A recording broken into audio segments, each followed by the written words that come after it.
Alors bonjour et bienvenue à cette leçon en ligne qui s'inscrit comme complément au cours GLFRAN 4544, Ombre de lumière et romantisme noir, cours offert aux étudiants de premier cycle en études françaises au Collège universitaire Glendon de l'Université York à Toronto. Le sujet de cette leçon en ligne, donc l'accueil du roman noir en France. Donc, nous avons déjà vu dans le cadre du cours que le premier roman noir ou gothique ou terrifiant avait été publié par Horace Walpole en anglais en 1764, c'est-à-dire Le Château d'Otranto. La première traduction française va être disponible au public français en 1767, donc 3 ans seulement après la publication originale. Mais ce qu'il faut dire, c'est qu'à ce moment, cette traduction française rendue disponible pour le public français a été considérée comme une mauvaise traduction, c'est-à-dire qui ne correspondait pas au goût du public français. En effet, le Château d'Otranto, comme nous l'avons vu, s'avérait comme issu du théâtre de Shakespeare et les thèmes en fait choquaient encore un peu trop par leur truculence. En fait, la traduction française n'a pas été vraiment prise au sérieux par le public français. Si on regarde par exemple dans les périodiques, par exemple le Mercure de France en avril 1767, quelques mois après la traduction française, va dire que bon, ce roman est propre à faire passer quelques heures de loisirs, mais sans plus. Si on regarde l'année littéraire, autre périodique français en 1774, va revenir sur cette première traduction pour dire oh, c'est un modèle d'une excellente plaisanterie. Mais en gros, cette traduction française du Château d'Otranto n'aura pas été accueillie en France comme ce nouveau genre de fiction qui se proposait d'intégrer à la fois la fusion entre le romance et le novel, comme le voulait Walpole dans sa deuxième préface. Et en fait, cette traduction française passa presque inaperçue pour le public en France.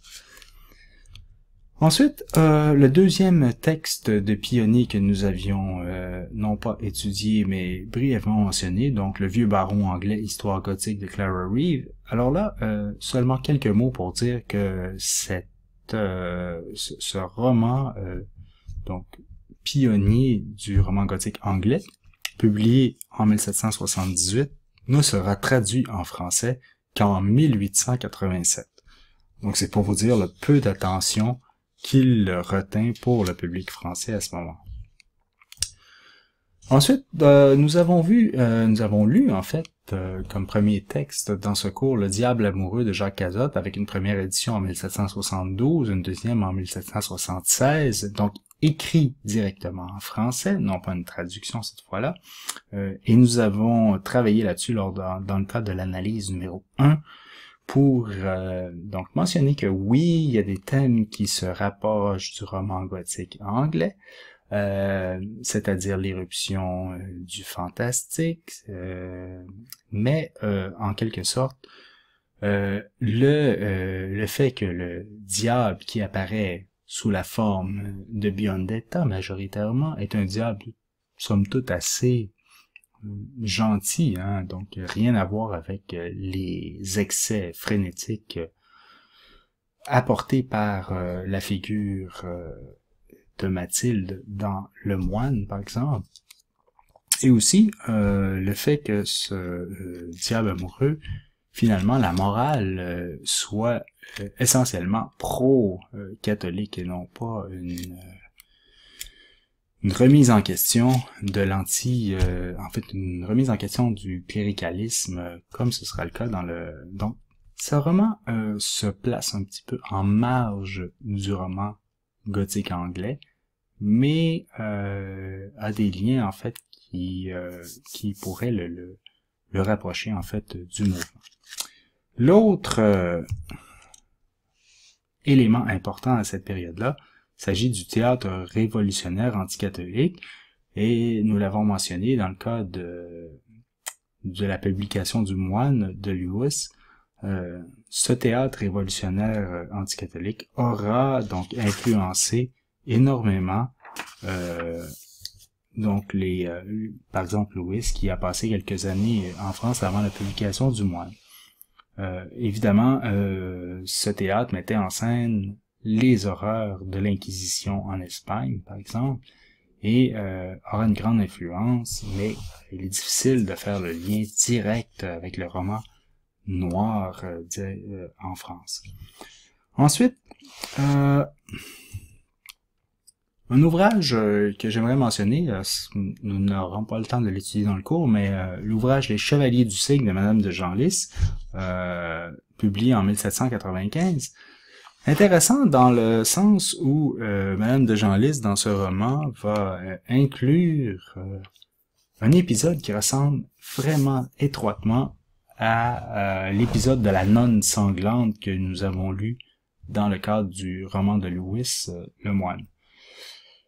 Évidemment, Lewis, par la suite, va dire n'avoir jamais lu Les Chevaliers du Cygne de Madame de Genlis, et la seule explication plausible que l'on peut tirer, c'est que, évidemment, les deux, encore une fois, Madame de Genlis et Lewis, auraient eu accès à la même source, c'est-à-dire les légendes, ou si vous voulez, l'imaginaire allemand à ce moment-là.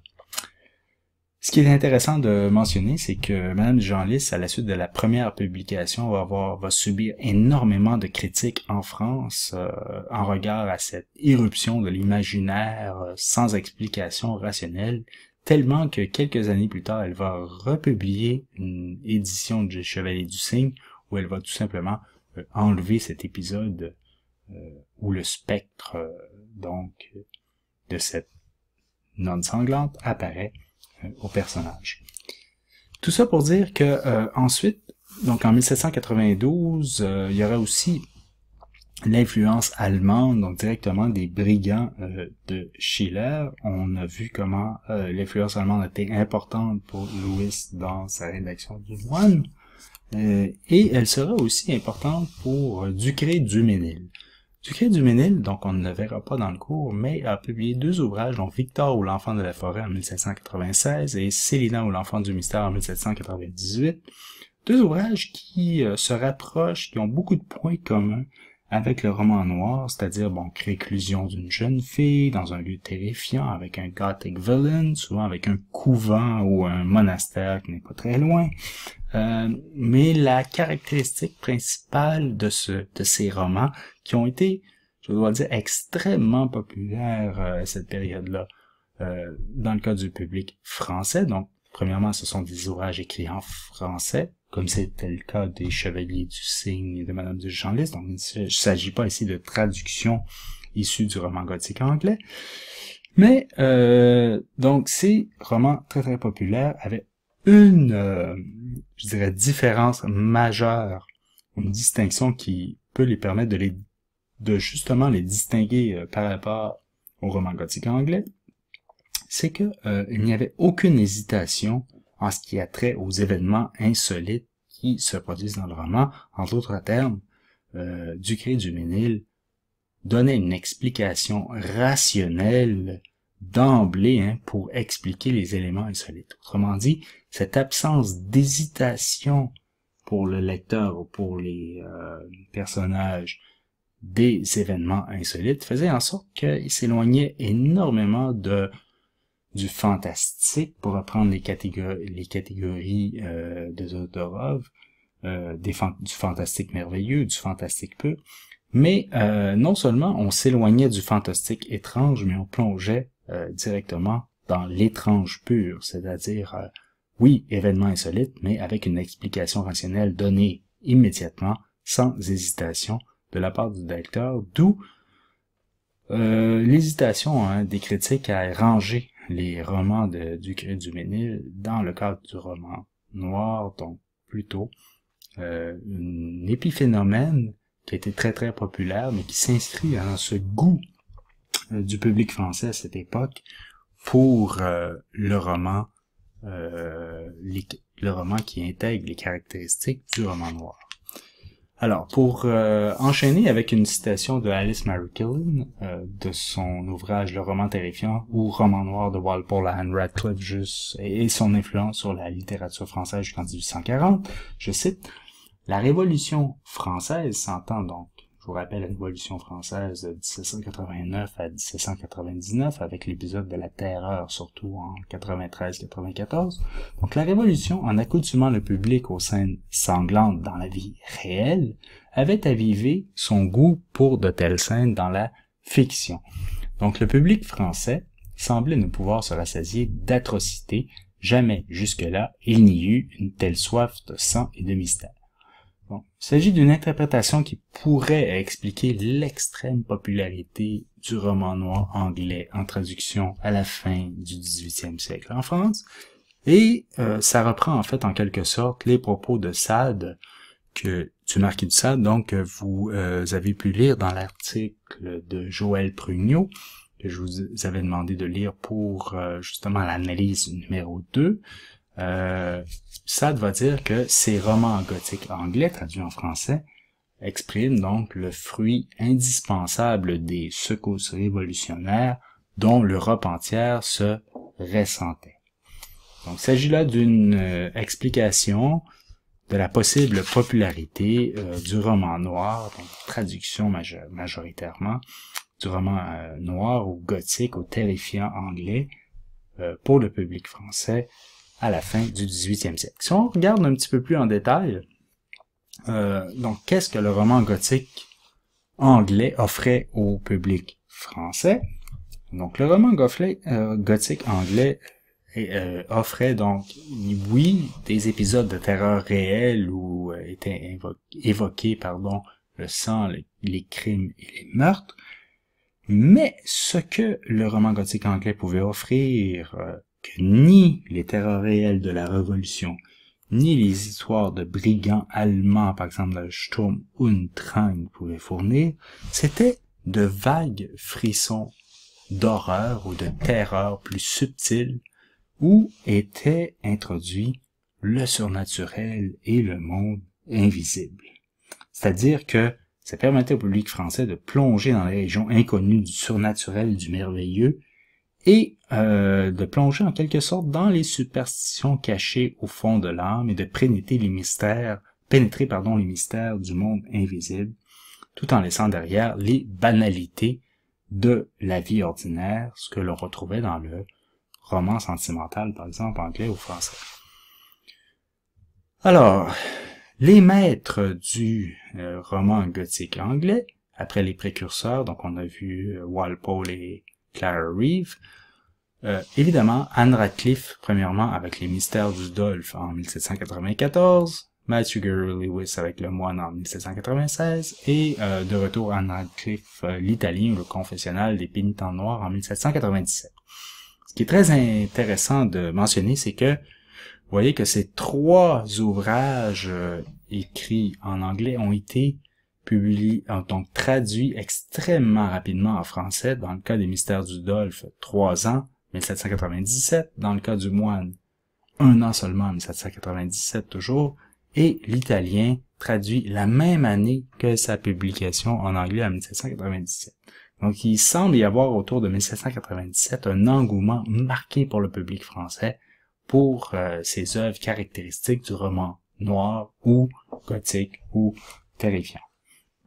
Évidemment, dans le cas de Anne Radcliffe, on va parler donc du surnaturel expliqué ou qui fait invoquer la terreur. Et c'est peut-être cette forme qui a été le plus adaptée, je dirais, au public français, qui, nous l'oublions pas, a été rompu au rationalisme du siècle des Lumières. Et la façon donc d'opérer d'Anne Radcliffe, donc d'expliquer de manière rationnelle tous les événements insolites ou surnaturels qui apparaissaient dans ses romans, va en sorte contribuer à délivrer les esprits crédules du besoin de croire aux prodiges. Et en fond, Radcliffe va amener un nouveau moyen d'émouvoir et d'intéresser le public français, mais tout en amenant un plaisir particulier, c'est-à-dire le plaisir induit par la terreur, tel que nous l'avons vu dans l'exposé que je vous avais présenté précédemment sur le sublime de Burke, Edmund Burke. Donc voilà. Donc d'une part, oui, Radcliffe, le surnaturel expliqué la terreur, mais en contrepartie, Lewis et le surnaturel inexpliqué et l'horreur. Et dans le cas de Lewis, le succès a été encore plus étendu peut-être que celui de Radcliffe, parce qu'évidemment, il arrive à un moment où les amateurs de littérature un peu plus, je dirais, voluptueuse, sont quand même assez importants à cette période du directoire. Le directoire, cette période de qui fait partie de la Révolution française à la fin des années 1790. Évidemment, le succès de Lewis peut s'expliquer de différentes façons. D'une part, il mettait en scène une évidence peut-être pour nous, mais qui est encore d'actualité, c'est-à-dire la difficulté du célibat ecclésiastique exigé chez les prêtres catholiques. Mettait en scène aussi des épisodes de magie noire, de fantastique, comme l'épisode du miroir magique, qui était donc susceptible d'intéresser le public français à ce moment-là. Évidemment, l'immoralité du roman de Lewis qui a été vraiment décriée en Angleterre, cette immoralité, donc ce moine lubrique qui a choqué le public anglais, ne fut pas tant reproché que ça en France. Évidemment, en France, il y avait une tradition du roman libertin, où, sur un mode beaucoup plus léger, sans le côté noir, associé au roman gothique anglais, avait habitué le public à des scènes un peu olé olé. Il y avait même aussi beaucoup de romans carrément pornographiques qui circulaient de façon clandestine, mais quand même assez étendue.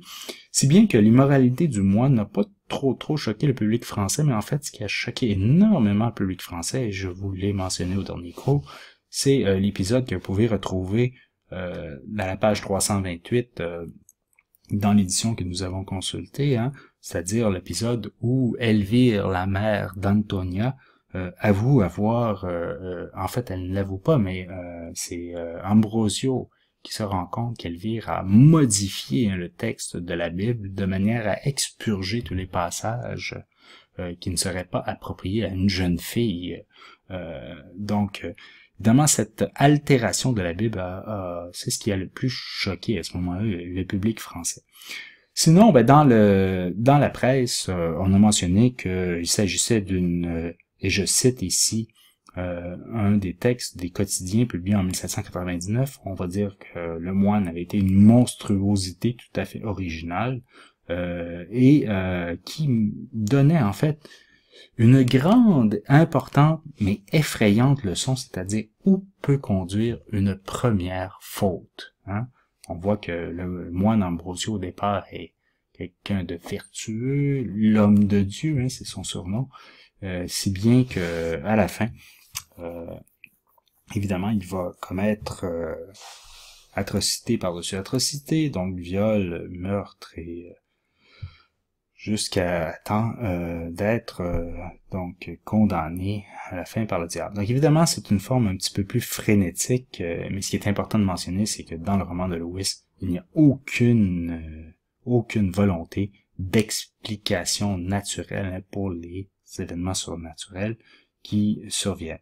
Et je vous cite un petit passage de la Décade philosophique, publié en 1797, donc un quotidien, qui va mentionner à propos du moine, je cite, « Il y a beaucoup de passages qu'on ne peut lire sans un frisson involontaire, tel qu'une histoire de voleur, tel que l'épisode de la nonne sanglante de Lindenberg. L'auteur semble avoir pour but d'effrayer comme Shakespeare par des moyens surnaturels, par des songes, des sortilèges, des communications entre les vivants et les morts, entre les hommes et les êtres fantastiques. Tout cela est très impossible et très absurde, et tout cela produit de l'effet. Tout est grand sur nous à tout âge, tant est grand, sur nous à tout âge, le pouvoir de l'imagination. On peut dire que ce sont des contes, mais ces contes font frémir et intéressent fortement.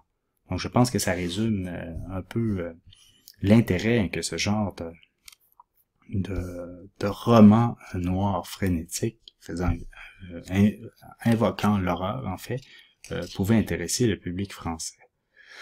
Donc en 1798, l'année qui suit donc la traduction des Mystères du Dolphe, du Moine et de l'Italien, on peut dire que la vogue pour le roman noir gothique ou terrifiant anglais est encore plus grande en France qu'en Angleterre. Et nous avons vu que les exemples de Walpole avec le Château d'Otranto, du Moine avec Lewis, de Radcliffe avec l'Italien que vous avez lu, que vous êtes en train de lire, en fait, ça illustre que ça ne constitue pas un ensemble homogène. Donc, il y a des tendances diverses, parfois contrastées, notamment dans la façon de faire intervenir le surnaturel. Mais ce qui est important de noter, c'est qu'il y a eu une diminution marquée de l'intérêt de ces romans gothiques anglais ou terrifiants ou noirs en France entre 1800 et 1815. Et la raison pour laquelle il y a eu une diminution d'intérêt, c'est qu'il y a eu tellement de copies de traductions plus ou moins avouées, de supercheries littéraires entre 1797 et 1800, que le public français s'est en quelque sorte lassé de la reproduction de cette même recette. Et en fait, le roman noir va renaître, si vous voulez, avec le romantisme noir à partir de 1815, donc courant qui fait partie du mouvement romantique et dont nous reparlerons un peu plus tard. Avant de poursuivre, j'aimerais peut-être revenir sur les traits distinctifs du roman noir, genre de résumé ce que nous avons vu dans les 6 premières semaines de ce cours. Quels sont en quelque sorte, les traits distinctifs du roman noir qui vont nous permettre de voir comment un peu ce sous-genre donc du roman va influencer à la fois les écrivains du 19e, du 20e jusqu'à nos jours, donc du 21e siècle. Donc, quels sont ces traits distinctifs qui, par-delà les singularités, je dirais, de chaque création individuelle, vont regrouper en fait un certain nombre d'éléments qui permettent de relier les œuvres donc postérieures à ce genre plutôt. Donc premièrement, et ça c'est peut-être l'élément le plus important que nous avons vu jusqu'à maintenant, tous les romans noirs procèdent d'une articulation étroite entre un lieu et un personnage terrifiant. Ça c'est fondamental. Donc premièrement, le lieu, dans ce que nous avons vu jusqu'à maintenant, je dirais que le lieu, la demeure noire, premièrement dans le roman de Walpole, le château d'Otranto, dans le Moine, le couvent de Sainte-Claire, évidemment qui est relié au monastère des Capucins où Ambrosio est supérieur, évidemment le couvent de San Stefano dans l'Italien de Radcliffe.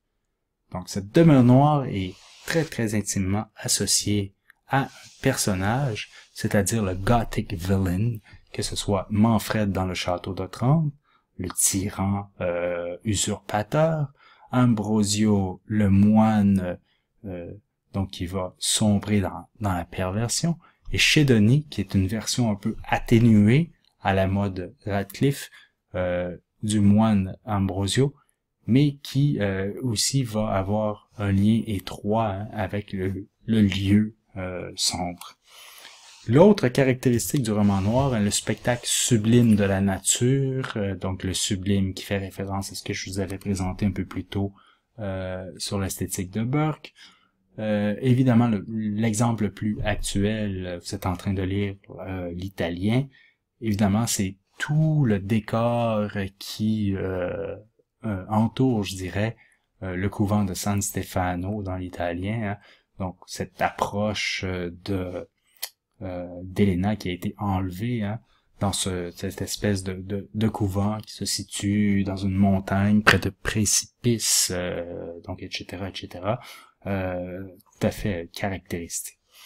Autre caractéristique principale du roman noir, tous les romans noirs ou presque procèdent d'une logique de la persécution qui va faire intervenir en fait trois personnages principaux avec plusieurs personnages secondaires, c'est-à-dire le gothic villain, l'héroïne ou la victime, donc héroïne féminine presque à 100%, et le sauveur qui va permettre de rétablir donc la logique rationnelle à la fin du roman. En fait, le gothic villain, donc vous avez Manfred dans le Château d'Otrante, par exemple, Ambrosio dans le Moine et Chédoni dans l'Italien. L'héroïne ou la victime, donc dans le Château d'Otrante, vous pouvez choisir entre Isabelle ou la femme de Manfred, même encore, ou sa fille Mathilde. Donc ces femmes sont héroïnes et victimes. Dans le cas du moine, évidemment, la victime principale étant Antonia, et dans le couvent de San Stefano, Elena. Et le sauveur, c'est celui qui va contribuer à rétablir l'ordre à la fin, qui fait en sorte que le gothic villain est puni. Donc dans le Château d'Otrante, surtout Théodore, dans le moine, surtout Lorenzo, et dans le couvent de San Stefano, évidemment, nous allons avoir Vincenzo de Vivaldi. Ensuite, comme autre point d'intérêt, je dirais les constantes thématiques qui se retrouvent dans tous ces romans noirs ou gothiques anglais. Évidemment, aucun récit ne va contenir toutes ces caractéristiques au même degré, mais c'est important de se les remémorer, surtout pour la suite, hein, c'est-à-dire une fois que le roman noir a perdu de sa popularité, quels sont les éléments qui vont influencer soit les romans qui vont être publiés dans le cadre du romantisme noir, et même un peu plus tard, à la fin du 19e siècle, dans le cadre du décadentisme par exemple, et jusqu'à nos jours, hein, jusqu'au 21e siècle. Alors, ces constantes thématiques. Premièrement, la réclusion, hein, qui est en parallèle avec la persécution, donc souvent une jeune héroïne qui est tenue, donc Isabelle dans le Château d'Otrante, Antonia dans les souterrains du couvent de Sainte-Claire, Elena dans le couvent de San Stefano. Ensuite, le thème de l'usurpation et de la vengeance, qui est plus évident dans le cas du Château d'Otrante et dans l'Italien que dans le Moine, quand même. Ensuite, le surnaturel et le démoniaque, donc surnaturel exacerbé dans le Château d'Otrante, le démoniaque, surnaturel démoniaque très bien illustré dans le Moine, donc surnaturel et démoniaque beaucoup moins important dans l'italien par exemple. Ensuite, ce qui est important de se remémorer, c'est que malgré les différences, tous ces romans vont procéder d'une dynamique de la peur, qui repose sur deux, je dirais, moments esthétiques principaux qui vont faire l'objet de ma prochaine lecture en ligne, c'est-à-dire la terreur ou l'horreur, la terreur étant reprise par soit Walpole, mais encore plus Radcliffe, et l'horreur qui va faire l'objet beaucoup plus du Moine de Lewis, et on va le voir un petit peu plus tard aussi, dans le cas du Frankenstein de Mary Shelley. Alors voilà ce que je voulais vous dire là-dessus pour les résumés des traits distinctifs du roman noir. Maintenant, j'aimerais passer un retour en fait sur la première empreinte de ce genre noir en France, qui, je le répète, c'était surtout de manière beaucoup plus aiguë dans la décennie 1790 à 1800, mais encore plus dans les 3 années, hein, 1797 à 1800, et c'est ce que vous avez lu ou ce que vous lirez dans l'article de Joël Prugno que je vous ai demandé de lire pour l'analyse numéro 2. En fait, à ce moment, il faut bien se rappeler que aucun écrivain français ne va avoir la trempe ou le talent de Radcliffe ou Lewis. Plusieurs vont reprendre une affaire que renforcer l'anticléricalisme présent dans ces romans, ou le goût pour le Moyen-Âge, ou ils vont réintroduire les paysages et les lieux terrifiants. Mais en fait, il va se produire dans ces 3 années-là une cohue incroyable dans les romans de spectres, d'apparitions, de crimes et de scélérats, évidemment, la plupart du temps, pour un objectif essentiellement mercantile. C'est-à-dire que c'était devenu extrêmement populaire, donc on va reprendre la recette pour vraiment faire quelques sous avec ça. Et il va y avoir un nombre incroyable de traductions, donc oui, de mauvais romans anglais traduits en français. Il va y avoir des imitations aussi, c'est-à-dire qu'on va s'inspirer de romans anglais en les traduisant mais en changeant plusieurs choses pour les imiter. Il va y avoir énormément de supercherie aussi, c'est-à-dire qu'on va écrire dans la préface qu'il s'agit de romans traduits de l'anglais parce que c'est très très très vendeur à ce moment-là, alors que c'est totalement faux, ça a été écrit directement en français. Et il va y avoir ouvertement aussi plusieurs parodies de ces romans gothiques ou terrifiants ou noirs. Ce qui rejoint à peu près toutes ces productions qui ont eu un succès phénoménal dans les années 1797-1800, c'est qu'il y avait dans tous ces écrits une absence presque complète de valeur littéraire, c'est-à-dire aucun style, aucune originalité. Qu'est-ce qu'on va faire en d'autres termes? C'est qu'on va reprendre seulement les recettes éprouvées, c'est-à-dire les recettes que l'on retrouvait dans les ouvrages des maîtres, c'est-à-dire principalement ceux de Radcliffe et de Lewis. Évidemment, le seul but, c'était de faire frissonner le lecteur, soit par la terreur, soit par l'horreur. Et il y a plusieurs périodiques à ce moment-là qui vont un peu tourner en ridicule cette popularité exacerbée du roman gothique anglais, si bien qu'un quotidien, le Spectateur du Nord en 1798, va carrément publier une recette pour faire un bon roman gothique anglais traduit en français. Et cette recette était très simple. Donc, je la mentionne. Premièrement, vous écrivez un roman, vous mettez un vieux château dont la moitié est en ruine, un long corridor avec beaucoup de portes dont plusieurs doivent être cachées, 3 cadavres encore tout sanglants, 3 squelettes bien emballés, une vieille femme pendue avec quelques coups de poignard dans la gorge, des voleurs et des bandits à volonté, et finalement une dose suffisante de chuchotements, de gémissements étouffés et d'horribles fracas. Évidemment, c'était pour tourner en dérision un peu cette popularité qui fait en sorte que plusieurs ouvrages de mauvaise qualité ont été publiés à cette période. Pourquoi le roman anglais était aussi populaire en France à ce moment-là? Il faut dire que la littérature de plus en plus se faisait démocratique à ce moment. Il y a un grand mouvement engendré par la Révolution qui a fait en sorte que la lecture qui était réservée à une élite sous l'Ancien Régime, donc avant la Révolution de 1789, a été de plus en plus accessible après cette révolution au grand public, c'est-à-dire accessible avec des genres de bibliothèques, des salles de lecture, et ça a pu contribuer en fait à cette popularité du roman noir qui arrivait à ce moment. Évidemment, il y a eu plusieurs, même des parodies, les plus célèbres parodies qu'on n'aura pas le temps de lire dans ce cours, mais par exemple, je vous mentionne si vous avez le temps et si vous pouvez la lire en anglais même.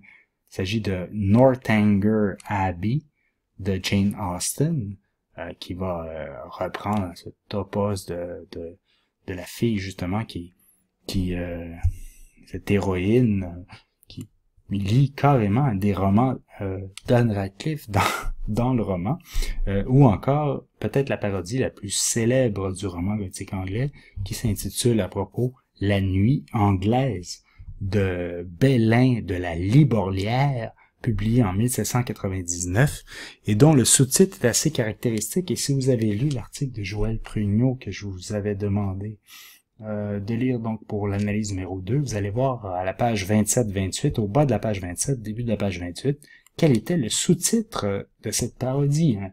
Donc, La Nuit anglaise, publié en 1799, ou le sous-titre « Roman, comme il y en a trop », traduit de l'arabe en iroquois, de l'iroquois en samoyède, du samoyède en hottentot, du hottentot en lapon et du lapon en français. Évidemment, c'était une boutade ironique envers tous ces romans qui se prétendaient, qui se disaient, c'est-à-dire prétendument traduits d'une autre langue, surtout de l'anglais, en français.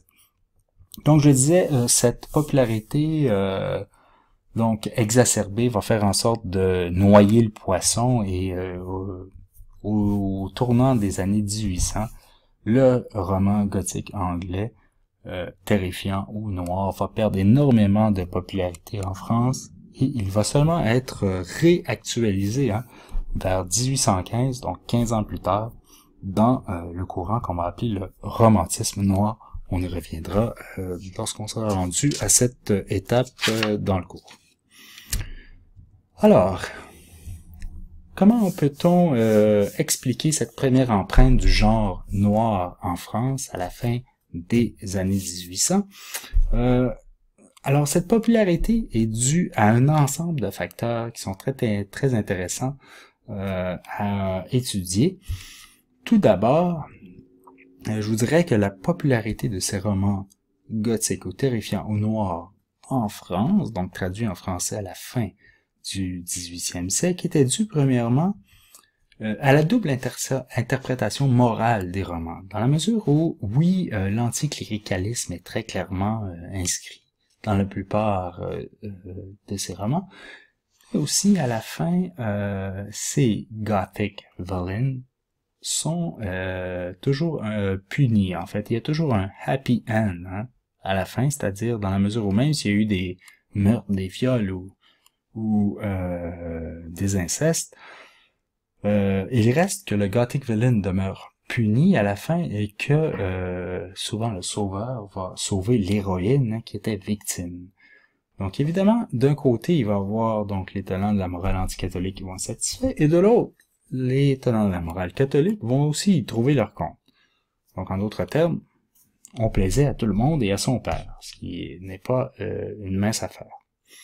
Ensuite, je l'ai mentionné un petit peu plus tôt, mais il y a une démocratisation hallucinante de la lecture après la Révolution française. Donc je vous rappelle que majoritairement dans l'Ancien Régime, donc avant la Révolution française de 1789, la lecture est réservée à l'élite, voire à l'aristocratie. Alors qu'après la Révolution française, il y a une démocratisation du phénomène de lecture, des bibliothèques publiques, des livres qui sont mis à bas prix, donc disponibles au public modérément instruit. Évidemment, donc ça joue dans la popularité du roman gothique anglais qui arrive à cette période particulière de l'histoire. Ensuite, en parallèle, l'éducation morale et l'alphabétisation progressive de la population qui va donc suivre la Révolution française va faire en sorte que ces romans gothiques anglais vont trouver un public d'autant plus étendu que lorsque c'était réservé à l'élite aristocratique. Et il y a aussi, donc, je reviens encore sur les propos de Sade, par exemple, la volonté du public de se distancier dans la fiction des romans qu'il lisait de la terreur réelle qu'il vivait encore à la fin du 18e siècle. Donc, évidemment, ça joue dans toute cette effervescence du roman gothique anglais pour le public français à la fin du 18e. Maintenant, ça peut expliquer de certaines façons la popularité de ce roman gothique anglais en France, mais je crois qu'il y a une avenue qui est intéressante à étudier, qui a peut-être été un peu contesté par le chercheur, mais je pense qu'il y a quelque chose qu'on pourrait tirer de là. C'est-à-dire que c'est une interprétation ou une option théorique proposée par Valérie de Courville-Nicole, qui est une chercheure à l'Université Concordia au Québec, qui a proposé en fait ceci. Donc, en fait, la culture anglo-saxonne protestante. Donc, la culture anglo-saxonne protestante, d'où est issu le roman gothique anglais. Je vous rappelle, depuis la Révolution tranquille de 1688, dont on a vu les tenants et aboutissants dans les premiers cours. En fait, cette culture anglo-saxonne protestante aurait eu, selon Valérie de Courville-Nicole, un effet, aurait eu comme effet de suggérer qu'il pourrait y avoir des effets positifs à la peur qui est inscrite dans ces romans. Et elle va dire ceci, en fait, c'est que, une citation qui est un peu complexe, mais je vous l'expliquerai ensuite. Donc, je cite, la rationalisation de la peur a pour effet de produire des sujets anxieux qui sont l'objet de leurs propres soupçons et pour qui le plaisir de la connaissance et de la maîtrise de soi dépend de la mise à l'écart de la douleur par la sublimation. Alors, sur quoi repose cette thèse de Valérie Courville-Nicole? C'est que, donc tout d'abord, dans les régimes tyranniques, comme c'était le cas dans l'Ancien Régime, que ce soit avant la Révolution tranquille de 1688 en Angleterre ou avant la Révolution française de 1789, la peur essentiellement était générée par les gouvernements ou l'autorité politique. Ce qu'elle dit, c'est que à la suite de cette révolution, des régimes démocratiques, plus démocratiques, vont être instaurés. Ce qui fait que cette peur-là qui était, je vous dirais, induite par l'extérieur, c'est-à-dire le gouvernement, va devoir être intériorisée, donc intériorisée dans chaque individu. Donc, ce qu'elle dit, c'est que la peur, en d'autres termes, ne fait pas que contraindre ou réprimer ou interdire, mais elle peut contribuer à la quête du bonheur de l'individu. Donc, ce que ça voudrait dire, en fait, c'est que ça incite à l'inclusion de tous les individus rationnels qui sont présents dans la société, et ça leur permet de maîtriser ou de se libérer en se gouvernant et en affirmant l'autonomie individuelle que reconnaît la maîtrise de la nature animale de chaque individu. Donc, en d'autres termes, ce que ça veut dire, c'est que ce processus de sublimation, en fait, ne serait qu'un processus de discipline personnelle qui va être rendu possible dans les sociétés démocratiques. Alors, cette sublimation, elle va le théoriser ainsi, elle va donner une définition. Donc, la sublimation est le fruit d'un processus de subjectivation qui agit sur les façons de penser, de se sentir et de se comporter des individus, de façon à ce qu'ils se conforment aux impératifs de l'ordre socio-culturel et moral à titre de sujet libre et autonome. Alors, qu'est-ce que ça veut dire? En fait, c'est assez intéressant dans le cas qui nous occupe, parce que ce qu'elle va suggérer, Valérie de Courville-Nicole, c'est que dans ces romans gothiques, en fait, ce que l'on retrouvait, c'est des stratégies pour vaincre la peur. Donc, elle va dire que ces stratégies vont se retrouver dans les romans gothiques populaires, en particulier chez Walpole, chez Lewis et chez Radcliffe. Alors, qu'est-ce que ça veut dire? C'est que, en fait, la société considère chaque individu comme un objet dangereux à gouverner.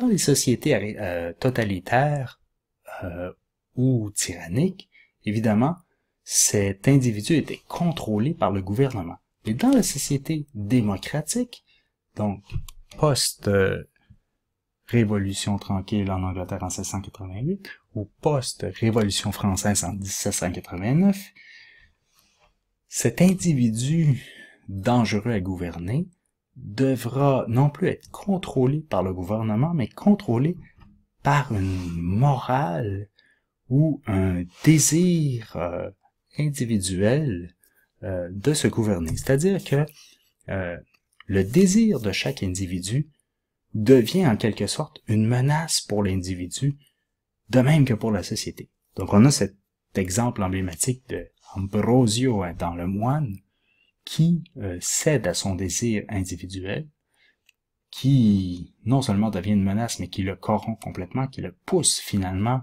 à commettre donc l'inceste, le viol et le meurtre. Mais cette menace ne pèse pas seulement sur lui, elle pèse pour la société. Si, entre d'autres termes, si chaque individu écoutait ses pulsions ou sa nature animale, évidemment, la société volerait en morceaux. Et en fait, ce que Valérie de Courville-Nicolle va dire, c'est que ces romans gothiques anglais vont opérer en quelque sorte et vont être très très populaires à ce moment-là parce que ce passage de la société tyrannique à la société démocratique va transférer le système de la peur externe à la peur intérieure et va faire en sorte que le contrôle libre et autonome de soi va reposer essentiellement sur la frustration du désir individuel. Autrement dit, si je peux l'illustrer de manière différente, si Ambrosio se soumet, c'est-à-dire si Ambrosio avait pu frustrer son désir, évidemment, tous les événements funestes ne seraient pas arrivés.